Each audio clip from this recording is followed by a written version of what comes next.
আমার টাকে চুল না থাকলেও আমাদের ঘরে কিন্তু গাদা গাদা চুল রয়েছে। আর শুধু চুল নয়, 10 কেজি 20 কেজি ধুলোও জমে গিয়েছে। তাই আর দেরি নয়, আজকেই ওগুলোকে ঝেঁটিয়ে ভিডিও করব। তাহলে ভিডিওটা স্কিপ না করে দেখতে থাকো। তো হ্যালো, আমি সোনালি, তোমরা সবাই কেমন আছো? অনেক দিন ধরেই আমাদের ঘরটা ভীষণ অগোছালো আর অপরিষ্কার হয়ে রয়েছে, যেটা দেখতে আমার একদমই ভালো লাগছে না, মানে সহ্যই হচ্ছে না। তাই ভাবলাম না, আজকেই সেই প্রবলেমটাকে সর্ট আউট করব।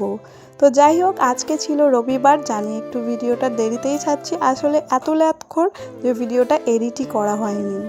তো যাই হোক, আজকে তো রবিবার ছিল আর আমি একটু দেরিতেই ঘুম থেকে উঠেছি, কারণ আমার পড়ানোও ছিল না আর সেলাই ক্লাসও ছিল না। ওই উঠেছি 10:30টার মতো। আর আজকে যেহেতু আমার ঘরটাকে পুরো পরিষ্কার করব, তাই প্রথমে একটু এনার্জি ড্রিঙ্ক খেয়ে নিচ্ছিলাম। আমার এনার্জি ড্রিঙ্ক বলতে তো ছাতু, কারণ আজকে সকালে আমার কিছুই ভাত টাত খেতে ইচ্ছা করছিল না। ছাতু খেয়ে আমি তো পুরো এনার্জি পেয়ে গেছি আর এখন কাজেও লেগে পড়েছি। সবার আগে আমি আমার আলনাটা গুছিয়ে নিচ্ছি। আলনায় একটু জামা কাপড় অগোছালো হয়েছিল, যেহেতু প্রতিদিন সেলাই ক্লাসে যেতে হয় তাই আর কি। এই জামা প্যান্টগুলো জড়ো করেছি কাছাকাছির জন্য। জানো তো, বেশ অনেক দিন ধরেই সূর্যি মামা ওনার ম্যাজিক তো দেখিয়েই যাচ্ছে, এই রোদ তো এই বৃষ্টি, এই বৃষ্টি তো এই রোদ, এরকমই হয়ে যাচ্ছে। তবে আজকে সকালে বেশ ভালোই রোদ উঠেছে, তাই ভাবলাম আজকেই যা কাচার আছে সব কিছু কেচে নেব।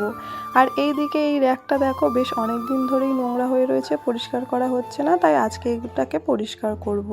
আর এটা কিন্তু আমি মিশো থেকে নিয়েছিলাম আর 250 টাকা নিয়েছিল। তোমাদের যদি কারোর ভালো লাগে অবশ্যই কমেন্টে লিঙ্ক লেখো, আমি লিঙ্ক দিয়ে দেবো। আর আমাদের যেহেতু একদমই রাস্তার পাশে বাড়ি, গাড়ি ঘোড়া চলে, তাই বাড়িতে অনেকই ধুলো জমে। কদিন পর পরই পরিষ্কার করি, ঝুল ঝাড়ি, তাও আবার কোথা থেকে ধুলো জমে যায় জানি না। যাই হোক, কাছাকাছির জন্য তো সব কিছু বের করেছি। আর সূর্যি মামা দেখো, তার ম্যাজিক আবার দেখিয়ে দিয়েছে। মানে সকালে এত রোদ্দুর উঠেছে, তাও আবার বৃষ্টি শুরু হয়ে গিয়েছে। জানি না আজকে কাচতে পারবো কিনা। আর বিছানার চাদরটাও অনেক দিন ধরে তোলা হচ্ছে না, একটু নোংরা মতো হয়েছে। সেই কবে বিছানার চাদর পেতেছিলাম, তোমাদের তো মনে হয় একটা ভিডিওতে দেখিয়েছিলাম। যাই হোক, আজকে তো বিছানার চাদরটা তুলে দিয়েছি, একটা নতুন বিছানার চাদর পাতবো। আর এদিকে আমার ঘরটারও ঝাড়া কমপ্লিট হয়ে গিয়েছে, আর নোংরাগুলো এখন আমি তুলে নিচ্ছি বাইরে ফেলার জন্য। আর ঝাঁটটার দিয়ে মুছেও নিচ্ছি। জানো তো, বর্ষাকাল আসলেই আমাদের মেঝেতে ভীষণ ড্যাম ওঠে, মানে কেরম ভিজে ভিজে থাকে। এই 1 বছরও হলো আমাদের মেঝে করা হয়েছে, তবে আগে মাটির ছিল। আর কি ভিজে থাকতো তোমাদেরকে কি বলবো।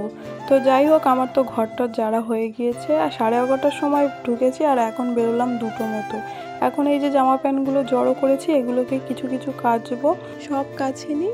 তো আজকের ভিডিওটা একটু বড় হয়ে যাচ্ছে, তো আজকের মতো এই পর্যন্তই থাক। দেখা হবে নেক্সট পার্টে। তো ততক্ষণের জন্য টাটা, বাই।